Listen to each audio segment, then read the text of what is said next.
नमस्कार, Shri Mahalakshmi high school junior college निंदूरच्या आम्ही विद्यार्थिनी आहे।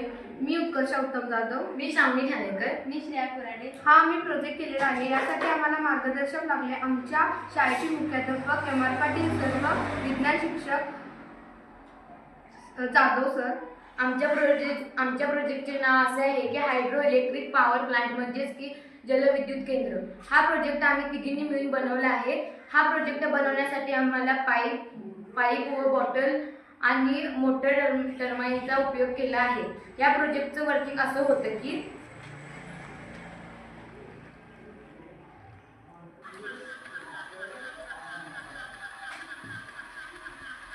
हा प्रोजेक्ट करण्याचा उद्देश की वाढते औद्योगिकरण यामुळे वीज कमी प्रमाणात कमी पुरवठा होत आहे। यासाठी हा प्रोजेक्ट आम्ही हाती घेतला आहे। या प्रोजेक्टचा फायदा की अक्षय ऊर्जा स्रोत व क्लिनिंग एनर्जी म्हणून उपयोग केला जातो। थँक्यू।